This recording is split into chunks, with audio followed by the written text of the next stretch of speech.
So today we're going to be talking about Elon Musk doing something that he usually doesn't do, which is pull out. The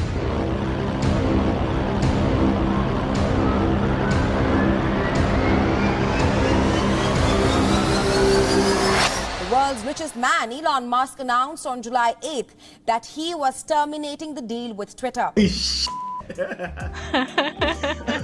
What? He's trying to pull out of the Twitter deal. Last night, Elon Musk announcing in a filing with the SEC he wants out of his deal to buy Twitter. Let's head over to Twitter, the Twitter sphere, and see what's going on in the landscape. Pretty sure he used the Twitter debacle to try and hide the other stories coming out about him. But apparently Elon is populating the world also. They're awesome. Kids are awesome, by the way. You guys should all have kids.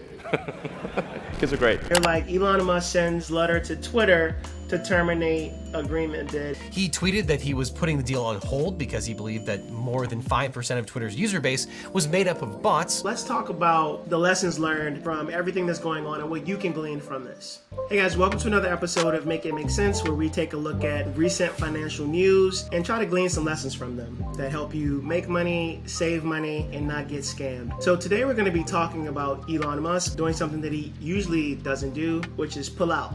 He's trying to pull out of the Twitter deal. Yes, that was a joke. You may laugh.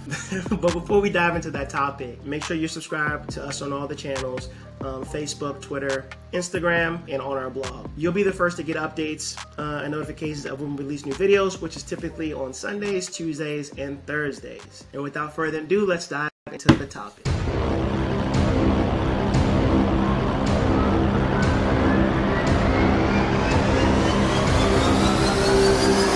The world's richest man, Elon Musk, announced on July 8th that he was terminating the deal with Twitter. Here's what we're talking about today, and here's the drama that we're talking about specifically. We're talking about the fact that Elon is pulling out of the Twitter deal. Lately, what's come up is that he doesn't actually want to buy Twitter, or at least it doesn't look like it. I think they're going to go to court. This might end in a courtroom. Last night, Elon Musk announcing in a filing with the SEC he wants out of his deal to buy Twitter, saying in part that the company made, quote, false and misleading representations, especially when it came to bots. While waiting through all the drama, what I wanted to do is just take 3 lessons from everything that's happening in this case that you can apply to your personal life as relates to, saving, investing, etc., and what to do and what not to do. But before we do that, let's dive into a little more details on the story, and then of course, my new obsession. Let's go to Twitter, see some of the comments, and then I'll leave you guys with 3 lessons. So if that sounds good, let's dive into it. But on May 15th, Musk started trying to backtrack on the deal. He tweeted that he was putting the deal on hold because he believed that more than 5% of Twitter's user base was made up of bots. A bot in this context means an automated account that isn't linked to a real person. Now, Twitter gave Musk more information about bots, but on July 8th, Musk told the SEC that he was exercising his right to terminate the contract. Twitter fired back that it will sue Musk to have him buy the company. So, can Musk end the contract, or can Twitter sue him for damages? Well, everything hinges on the contractual language that Musk says gives him the right to terminate the deal. All right, so let's talk about the damages. In the first contract that was discussed, or in the first video that I did, we read through the contract details, which is if Elon decides not to go through with the deal, or Twitter decided to renege on the contract for whatever reason, either side had to pay either side $1 billion. I guess a better way to say that is whoever didn't meet the contract obligations was on the hook for $1 billion to be able to walk away without having to complete the transaction. We get to the point where Elon, like as you can see like in that video, Elon's actually trying to back out of the deal. And I guess we're here to figure out why. This is going to be an ongoing case. We're not going to solve it today. It's going to be a ton of drama. So what I want to do is just take lessons from this. But before we go to the lessons, or the 3 lessons that I pulled away or learned from this, no pun intended, or pulled out of the situation. There we go. All right, let's head over to Twitter, the Twitter sphere, and see what's going on in the landscape and what the town square has to say about Elon trying to pull out of this Twitter deal. I'm hooked on Twitter now. It's so funny. Every week we're bludgeoned with news of Elon Musk's constant insatiable. It would never stop. That's a whole nother. That's not even relevant to this. But apparently Elon is populating the world also. Elon Musk sends letter to Twitter to terminate agreement bid, and that was on July 8th. Let's dive into some of these comments. All right, so our buddy Bless the Bottle is like, what? He offered and they accepted. Is there a termination clause, and if so, for how much? Well, bless the bottle. Nobody asked me, but it's $1 billion. So that's how much Elon has to pay if he's not forced to go through with the Twitter close. M. Portnoy. Oh man, it was just getting fun on here. Now Twitter will go right back to heavy-handed Marxism and astroturfing fake narratives. Holy shit. What? So I guess some people were a big fan of Elon Musk just owning the whole Twitterverse. Damn, important. No, I'm sorry if Elon doesn't buy Twitter. I feel sorry for you. I guess you're gonna have to deal with the Marxism and the astroturfing fake narratives. I need to look that up. Oh, maybe I need to look that up. What is astroturfing fake? What's an astroturfing fake narrative? You make that up? The art of fake popularity. So this controversial tactic creates fake popularity, which influences the public to be more receptive to the idea, brand, or product that is being promoted. Oh, so he's talking about the fake bots, I guess, because Elon said he was going to clear up the fake bots. Yeah. And Portnoy, we've learned something new today. I didn't know what astroturfing was. Who knew? After all my degrees and all my schooling and all these books that I've read, that I would be getting educated mostly by Twitter in my 40s. I don't know whether that's good or bad or indifferent. You guys can let me know in the comments. Laugh out loud. Everyone got played by Elon. Is he going to buy those Tesla shares he sold? Could have been a play on Tesla so that when he actually sold the stock, the price didn't dip down, because he was selling the stock in order to buy Twitter. So it could have been just a narrative play where he was able to keep the value of the Tesla stock high, and it could be a fake out. I don't know. I guess we'll have to find out, or we'll find out in the next couple months. Our boy Patrick Bateman. Pretty sure he used the Twitter debacle to try and hide the other stories coming out about him. Yes, Patrick, we've learned about his new baby mama. That happened right around his original baby mama. And then I guess last night, once again, I was down the Twitter rat hole. We learned that, yeah, he was hooking up with the Google guy's wife. Allegedly. So it seems like the narrative is relatively simple, or it's never simple when you're dealing with a billionaire. And none of us are billionaires. We're people watching this video. If you're a billionaire watching this video, would love for you to sponsor our YouTube channel. We can be bought for a price. right, Olivia? Definitely. All right, so the Twitter town square is pretty much amongst the thought process that, yeah, like Elon used buying Twitter to not let Tesla stock go any lower. I guess my question is, he had to sell Tesla shares, and typically in that environment, when you're selling off such a massive, like you're the owner of the company and you're selling shares, the share typically goes down. Was the price of what it would have potentially went down less than the $1 billion fee that you have to pay? In the comments, you guys let us know what you think. Let's talk about the lessons learned from everything that's going on and what you can glean from this.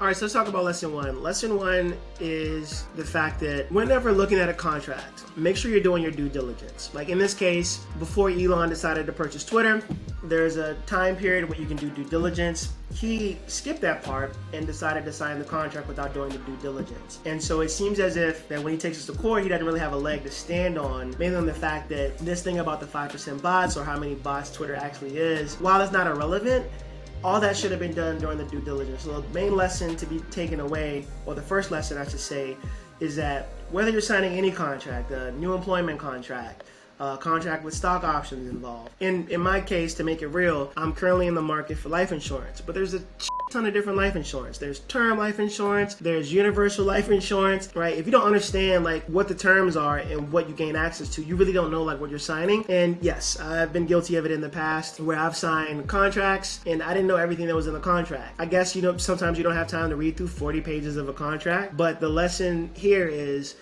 just do more due diligence than you normally do, because in the case, even though Elon's a billionaire, he's gonna end up shelling out $1 billion for something that, you know, he may not have wanted. Maybe there's a deeper plan in here, but for you and myself, we know tons of things that have gone wrong for people not doing enough due diligence. And in this case, we're in the scenario because of Elon's hubris. He has the money and the wherewithal to hire all the people to do enough due diligence. He also has the money to hire people to set up contracts and clauses that favor him. In this case, he's waived that right by not doing enough due diligence, and now he's in this position where he either has to buy the company or he has to pay $1 billion. So that's lesson one. Make sure anytime you're looking at any contract, whether it's a contract that you're giving to a customer, whether it's a personal contract in your personal life, whether you're signing up for a new bank, make sure that you're reading the fine print.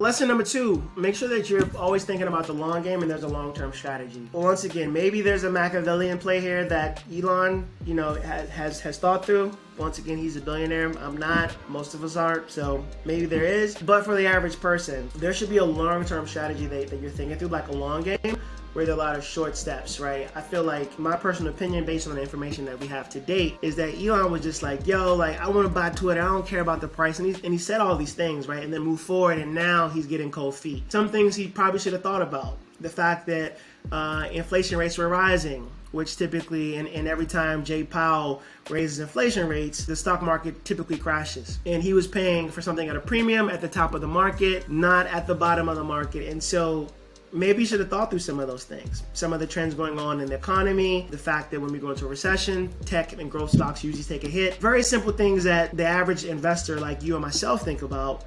I'm just super surprised that he didn't think about. And then maybe the ploy here, or the game plan here, is by taking this thing to court and wasting a whole bunch of time, maybe he can get a better price on Twitter. But all this stuff is something he should have thought about before, and then he wouldn't find himself in this position. How does that apply to us? When you are looking at buying stocks, right? So I dollar cost average. I don't really buy like a ton of the dip and like all that stuff, but I have recently bought a house. I was looking at all the trends, and I didn't buy at the top of the market. Not that I have it perfect, nor that, Elon hasn't made better decisions than I've ever made. It's just the point that you got to think about the long-term and the long-term strategy and look at all the trends around you and what might affect your decision for the deal that you're doing at the time.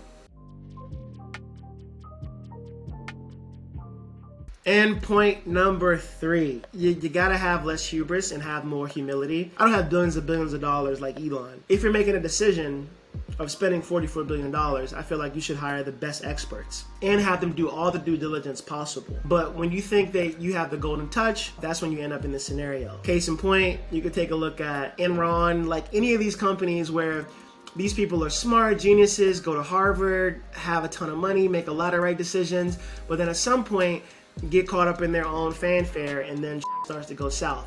And so the lesson for you and me is whether you make the right investments and you're making $100 grand a month, $200 grand a month, or you end up being a millionaire from watching all these videos. See, that's a plug for you to make sure you subscribe to the channel. What you should always do is be humble, because at any time you go south, there should always be some sort of reservation when making a decision, because if it's not, and you just go off ego, what you've done in the past, then can go south.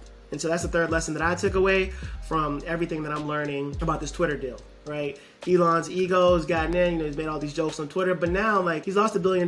This may be indicative of other things that are happening, like the deal with solar energy, where, Solar City, where that's a whole other debacle that we won't get in here. But point being is, we've seen Elon up before, and most of it, for me, comes from hubris and ego, and so that's something to just watch out for.